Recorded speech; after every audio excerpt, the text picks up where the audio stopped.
આ મેલડીનું આ ખોડિયારનું એ ધૂણાનું સ્મરણ કરતાં કરતાં એને એવું જ હતું કે કદાચ મારા રામના ઘરે જાઉં ત્યાં લગીનમાં એકાદું આવું સારું કામ કરતો જાઉં ભાઈ.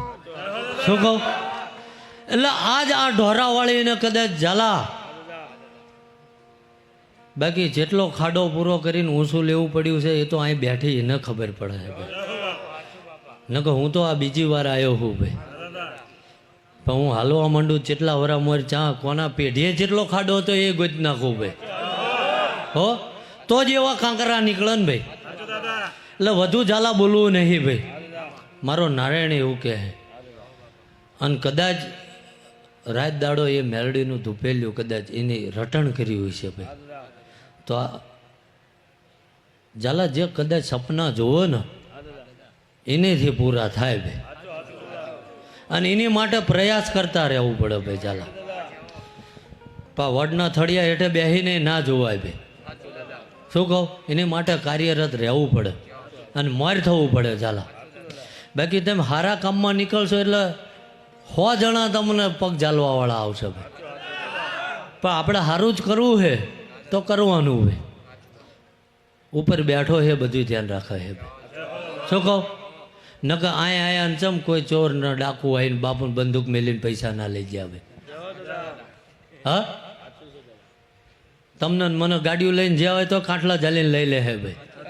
તો આમની પાસે ચમ ના આયા. આ તો એવડે કહેતા નહીં અમારી પાસે હું છે ચમ તમે હક ના લેવા દો ભાઈ. એટલે ઝાલા મારો નારાયણ એવું બોલે છે ભાઈ, કારણ કે કંઈક હયા વગર તો કંઈક થતું નહીં ભાઈ. અને એમને કહેવું નહીં, મારે નથી જણાવવું ભાઈ. શું કહું? જેથી રામના ઘરે જવાનું થઈ છે એમને મારે તેથી તો જગત જાણશે ને કે શું હતું ભાઈ. ઝાલા એટલે એ ભજન એ પુનય અને આ માટીની જગત કહેતું આવ્યું. હું ને કે આ કાયા તો માટીની છે ભાઈ, અને એક દી માટી થવાની. પણ એમાં રેલો જીવ રહ્યો ને ભાઈ, એ જીવ અમર થઈ જાય ભાઈ. અને જેની પેઢીએ પુનય હોય, જેનો પ્રભુ હોય, જેને મહાદેવ જીવાનો આશ્રય હોય ચાલા, એ નામ જગત લેવાય છે. બાકી એક જ નામના અસંખ્ય માણસ આ ધરતી ઉપર આવીને જતા રહ્યા, કોઈને યાદ કરવાનો ટાઈમ નહીં.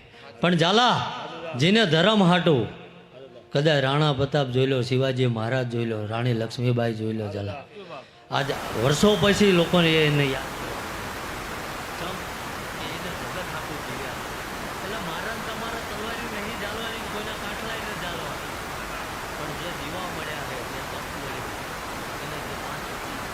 આમ થાય ને આમ ના થાય.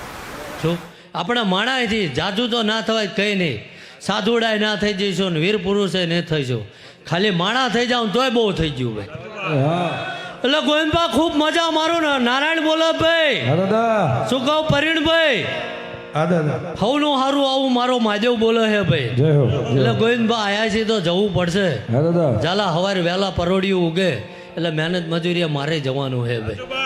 એટલે ઝાલા આજ કદાચ આ મેલડીના નિમિત્તે કદાચ આ મનહર ભારતીનો કદાચ આજુબાજુના ગામનો ભાવ ધરીને આ જે માણા આવ્યું છે ભાઈ, મારો નારાયણ એવું કે જો સાચું મન રાખીને સાચો વર્તો કરીને આજ કદાચ આ સાંભળ્યું હોય છે, આ દિવે કદાચ દર્શન કર્યા હશે ભાઈ, એની પેઢીએ કાંટા નહીં વાગે. આવું મારો મહાદેવ બોલે.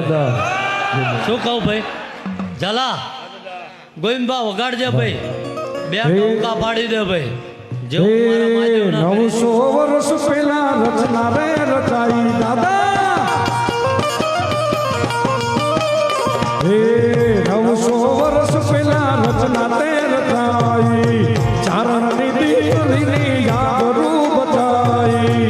900 વર્ષ પહેલા રચના રચાઈ, એના રે બાળની યાદરૂ બચાઈ.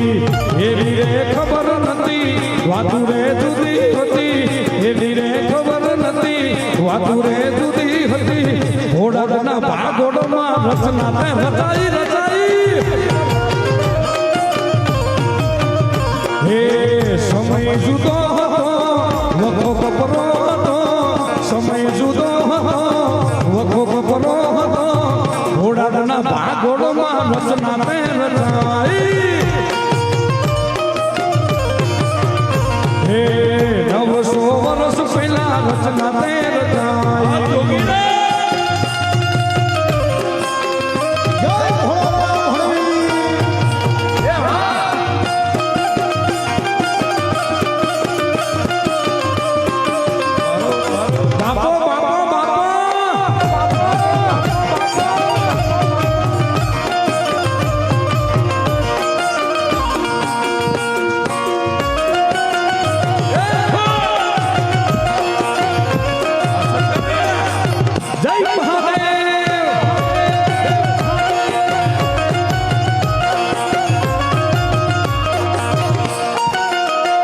ઝીઝક